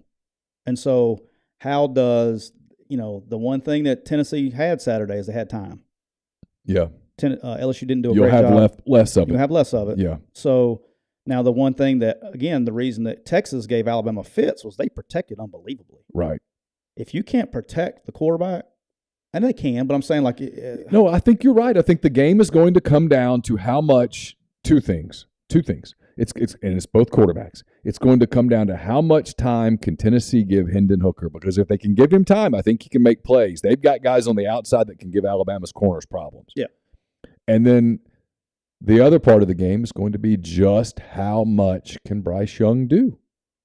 Can he be Bryce Young, or is he limited? And if he gets hit some, what happens to him? Well, he won't feel anything Saturday. Right. I mean, it's not that he'll look the same.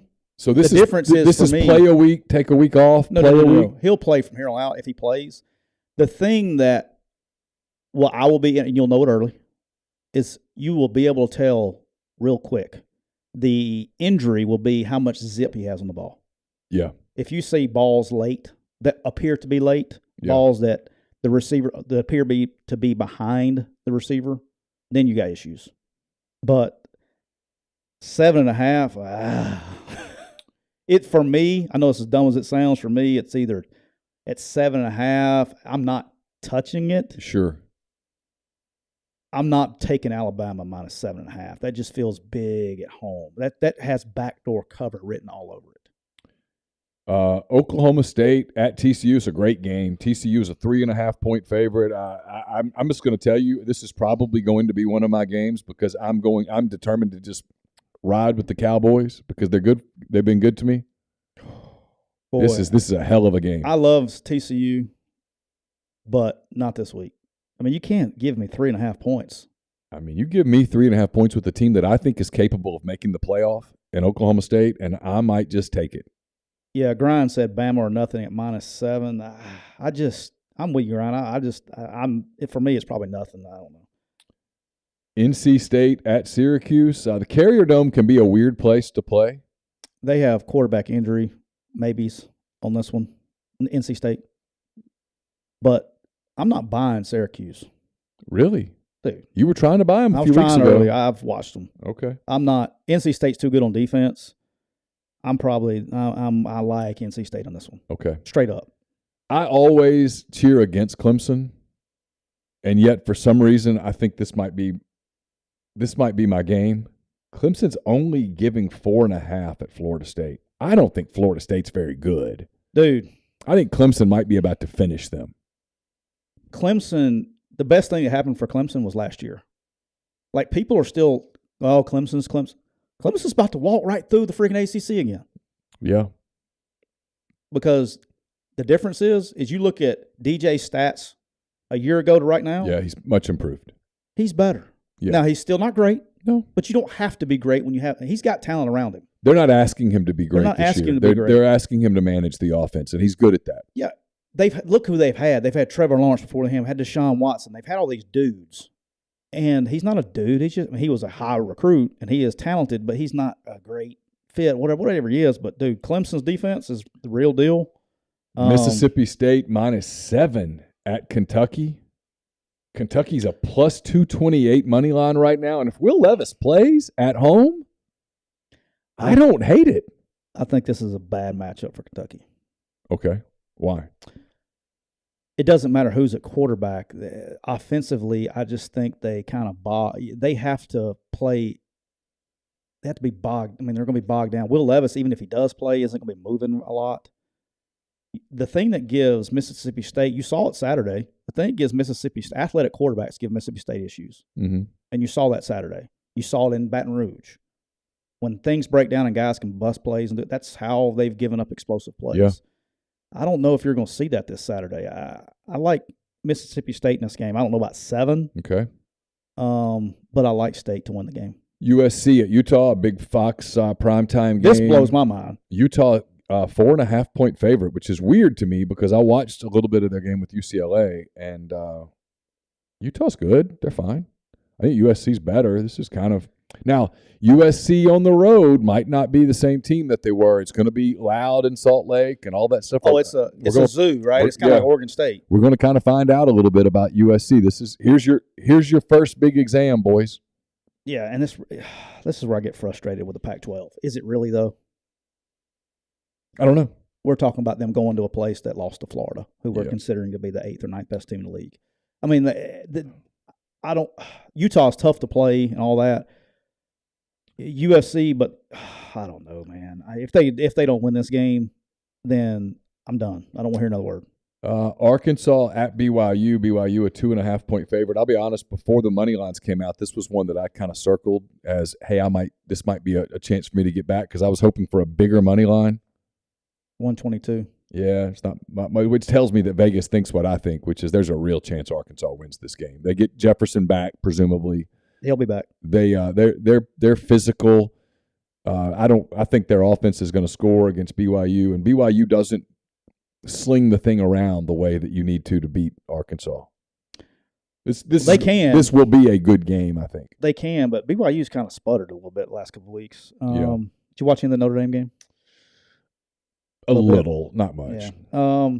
I was watching other stuff and doing work and the show. The thing that's going to be interesting to me is, can Arkansas line up and run the football? Because they've run the football pretty much against everybody. I mean, yeah, we're all talking about they did have 500 yards of offense against Mississippi State, by the way. They did. I mean, the Hornsby kid played okay. I mean, look, I think they're going to score against BYU. I know.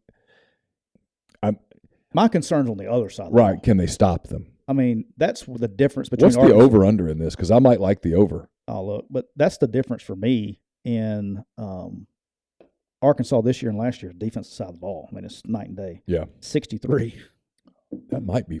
It's high. They might go over. Yeah, they might, but that's a. If you told me 38-35 in a game like this, I'd buy it. Yeah. Then LSU at Florida. I don't know what I think here. Florida's a 3-point favorite. I think this is litmus test time for LSU. Like, it's now or never. If you're going to salvage this season, you need to start now. What are they? 3-2, 4-2, 3-2? Yeah, something like that. They've lost to Tennessee, and they've lost to Florida State, right? Yeah, and they got this game. They got Ole Miss. They still got to play. Alabama.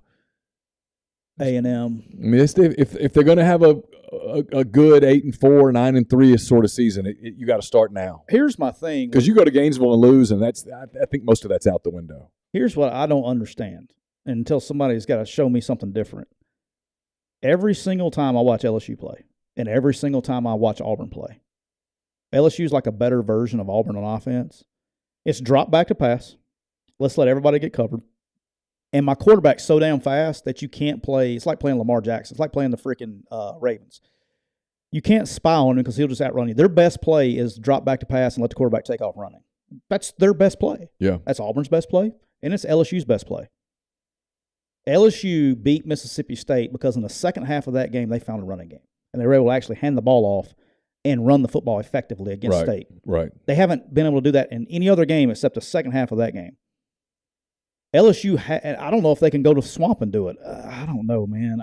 And Billy's trying his ass off. He's playing with what he's got. But, Anthony Richardson will sit here and throw from me to you and see how hard if he can actually put a physical hole in your chest from this distance. Yeah. Instead of just getting touched. I think there's things on both sides. I think it's a close game, but 3 points, I'm not touching it.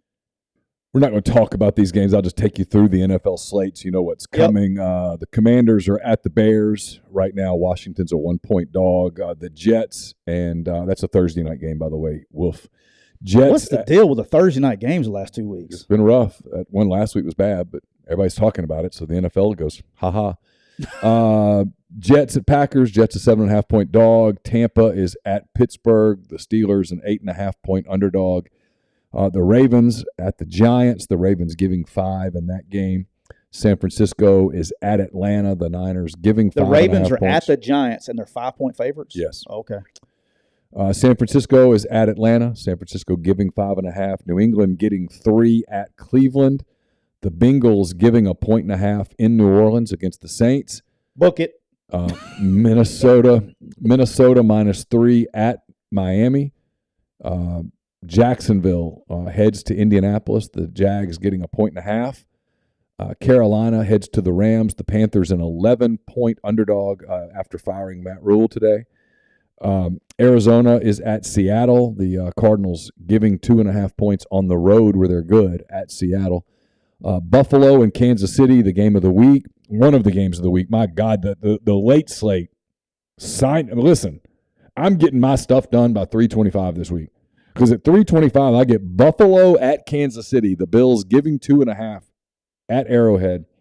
The Chiefs are underdogs at home.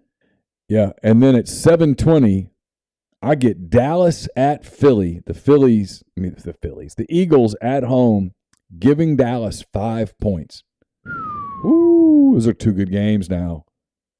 That could be. Listen, if somebody told you that is a preview of championship weekend, Buffalo, Kansas City, Dallas, Philadelphia. You're not going, oh, you're wrong. You might be wrong, but you're not going, oh, that's stupid. No, it could happen. The Eagles are the clear best team through 5 games in the NFC, and you can't rule out Dallas. You can't rule out the 49ers now. And you can't rule out Buffalo. Well, they're AFC. Yeah, that's what I'm saying. If in the AFC, for me, it's very clear with Kansas City and Buffalo. Is there anybody else that's even close? I still think the Ravens, the Bengals can get there. I don't think they're there yet. I don't know. I pick them all the time. I don't like the Ravens. And then Bengals aren't there this year. They're terrible up front. Yeah, that's about it. So that's the slate. There is a game tonight, by the way. If you're watching, what is it? I know who it is. The Raiders at the Chiefs. The Raiders still getting 7 tonight in Kansas City. That's going to be a sneaky good game. This is always a close game, except that one time that they got blown out. But the Raiders, when nobody's expecting them to win, dude, Raiders. This game will be a lot closer than people give. Oh, sure, it's a division rival game. And if you see my NFL record, you know that you should jump on whatever I have to say. Real quick before we go, Matt Rule getting fired, huh? Yeah, Matt Rule fired. $40 million. Yeah, it's a good day to be Matt Rule. It's a good day. If you have a young son out there like I do, like you do, yeah. I think the key is you try to figure out a way for him to become a fired football coach. Well, only if they're a fired head football coach. That's where the real money is. Yeah, that's what I mean. Us other poor folks, we have a good time for about a year and a half, and then we got to go work and stuff. $40 million. That kind of gives you some flexibility as to what you want to do next, if anything. Well, I can tell you this, and I had my Auburn peeps reach out to me today. Mm-hmm. Oh, Matt Rule. Guys, if you just paid me $40 million, I'm not going to that. Well, listen, all I wrote was a column that said that Lane Kiffin, now, today. I'm sorry because I did not read it. What did you say? Essentially said this: Lane Kiffin today, not 2 years ago, today, Lane Kiffin. Today, Lane Kiffin. Ole Miss is a better job than Auburn. For Lane Kiffin today. Not that Ole Miss is a better job than Auburn. I didn't say that. I said, for Lane Kiffin today, Ole Miss is a better job than Auburn. All right. You know how much I love Auburn, right? Sure. Went there, met my wife there, grew up a fan, the whole deal. Yeah. Here's the thing. I like Auburn a lot too. I mean, I spent 6 years of my life covering Auburn. I learned how to be a sports writer covering Auburn. I learned about a lot of life lessons covering Auburn. Our first child was conceived in Auburn. I have a lot of positive thoughts about Auburn. I took Auburn. I took that same child to go look at Auburn, thinking she might really like it. I like Auburn. This was not a slap at Auburn, although the people there right now are really damn sensitive. But good Lord. But for Lane Kiffin today, the Ole Miss job's a better job than Auburn. I love Auburn. I really do. Want the best for them. Happy when they do well. Don't cheer. I wouldn't say I'm a fan. I like the place. Sure, of course. Right? Of course. And I can't deny that. I mean, I went to school there, grew up a fan, the whole deal. Met my wife there, the whole deal. But Auburn fans have to realize that the reason your job is not attractive right now is because of the treatment of the previous coaches. Yeah. And if you want a big time coach to come to your place, you cannot treat them like that. You're going to have to change. Like sometimes you got to look yourself in the mirror. Yes, that's kind of the point. And the point is not. I mean, I don't want to say that. Of course. I mean, historically, Auburn's a much better job than Ole Miss.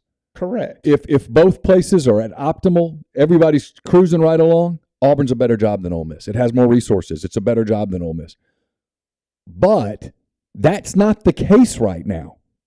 It is what it is. Exactly. And no coach. Now, you may go get Matt Rule to have a conversation because you know what? He's not doing anything right now. Sure. All right. But Lane Kiffin is. But and both of those guys, both of those people, because they have people who are smart representing them, are going to look at it and go, okay, now wait a minute. Right now at Auburn, you're doing the booster thing, where the boosters have all this say over the program, and Lane's not going to do that. That's just not who he is. And the fact that they made up a scandal to try to get rid of a coach after 1 year, like that, it's going to be a warning sign. So you're telling me that Lane Kiffin, who's could work here forever right now, he could get a big contract if he wants to at the end of the year. Well, he's going, and he's going to. Even if they go 8-4, okay, and 8-4 is probably the floor for Ole Miss right now. Even if they go 8-4, they're going to give Lane Kiffin more money. They're going to continue to give him more money. That extra year on they're giving him more resources in terms of staff. They're doing all of the things, and he's earned it. He's 17-3 in his last 20. He's earned it. Okay, he's earned that. And when does that last loss come off at 20? Like when does it go to 18-2? Do you know? I'd have to think about it. I got you. Sorry. No, it's okay. It'd be whenever they lost to Alabama. I don't know, whatever. Yeah. Regardless. But they're 17-3 in their last 20 games. And if you are willing to go back into the COVID year, it's like 21-4 in their last 25. I tend to throw the whole COVID year out because it was just such a goofy year. But the point is, they're going to give him more money. If it's going to take 9.5 to keep him, they're going to give him the money. It's not about money. And so at that point, it comes down to, where are you comfortable? Where do you think you can compete? Do I think Lane Kiffin's staying at Ole Miss forever? I don't. I think Lane's going to leave at some point. No, I wouldn't be surprised if he left this year. I wouldn't. But if you told me he left this year. But it's not for a college job. My guess is it's for the NFL. Yeah, it's not for a college job. And so, do I think Lane Kiffin's going to leave Ole Miss right now to go to a place where he's got to A, rebuild, and B, do all the booster crap? No, I don't. I don't. No. And so when people go, well, so you're saying Ole Miss is a better job? Now, I'm not saying Ole Miss is a better job, but I'm saying Ole Miss for Lane Kiffin today is a better job than Auburn. It is. Yeah, I mean, and look, I'd love to say that it wasn't, but like, I mean, you know where I'm going with this. I think I know who the next AD is going to be. I think I know who the next head coach is going to be. Yeah, at the end of the day, I'm a little surprised. I did an interview today, in I think in Montgomery, and they were talking about Kiffin and stuff, and I'm like, I think you're barking up the wrong tree. I think they generally know who they're hiring, and the guy that they're hiring, nothing against him. He's a good guy. I like him. You like him. I've had my differences with him, but I still like Hugh Freeze. Hugh Freeze will play the booster game. He will schmooze the boosters. When the boosters come to town and they want to hang out, he'll do it. When some Auburn person's in town to do it, he'll do it. That's his deal. He'll walk around saying War Eagle and all that stuff. He'll do all that stuff that they like. And you know what? He'll probably have a lot of success there. And look, do you know why you study history? Because it repeats itself. Let's Scotty, let me point something out here. I don't know what Scotty's background is. He goes, Ole Miss to Auburn sure worked out good for Tommy Tuberville. It did. But why? That's what I was getting at. But why? Back then, Auburn was doing everything. Ole Miss was being cheap. And back then, beyond a shadow of a doubt, Ole Miss was a leaps and bounds better job than Ole Miss. Yeah. I'm just saying it's different now. Well, Tuberville's a good schmoozer, too. He is. He's a politician. He's now a U.S. senator. Yeah. All right. He knew how to Tommy knew how to do all that stuff. I covered Tommy. I know Tommy. He was very good with, hey, the boosters come to town. I know what I got to do. Well, I'm he's the going one to who do this started stuff. the whole fantasy camp idea for everybody. Like, yeah. You look at who Auburn fans, you look at Tommy Tuberville, woohoo. I mean, they didn't even like Gene Chizik. They ran his ass out of town a year after he won a national championship. Yeah. All right. Gus doesn't schmooze with him. They tried like every year. It felt like they were trying to fire him. Yeah. He just stayed ahead of them. But Tuberville did. Okay. Terry Bowden did. Mm-hmm. Until when? Until the end. Yeah. And then he gets fired. Yeah. And this guy named Pat Dye, he did. Like the guys who do that, it's what I said. You study history. Go find the guy that's going to do that. Right. And then everybody's going to be happy. It's probably Hugh. He'll do it. And not only that, frankly, he does it pretty well. When and if there is a change at Auburn, I'm going to stay by what, and what's today, October 10th? So my October 10th prediction, still October 10th, mm-hmm. When and if there ever is a change made at Auburn, the next guy through the door will be Hugh Freeze. Okay. I'm still saying it. All right, we'll leave it there. Tyler Siskey says, when and if Brian Harsin is let go at Auburn, the next coach at Auburn is Hugh Freeze. I would be shocked. You'd be shocked if it's not him, is that what you're saying? Yeah. Unless something's got to change. Don't forget, we're brought to you by Rain. Rain Total Body Fuel. Cherry limeade, highly recommend it. We'll have Bob in here with us on Thursday. Is that right? Yeah, he's in Chicago. I called him today, but he's in Chicago, so he's going to call me when he gets off the plane. Okay. So we'll be back on Thursday. We'll make it rain Thursday. We'll talk about whatever is going on. We'll make our picks for the road to Boise. We'll see if your boy here can finish the. You feeling froggy a little bit? No, but I'm back in it. I was way out, and now I've had 2 solid weeks. Kind of starting to find my stride on the NFL. If I could just get the college thing better, I got to quit thinking and just go with guts. Well, I don't know what I'm going to do in the NFL. It's freaking killing me right now. I bet I've lost. I think I've had 1 winning week in the NFL. Let's keep that up.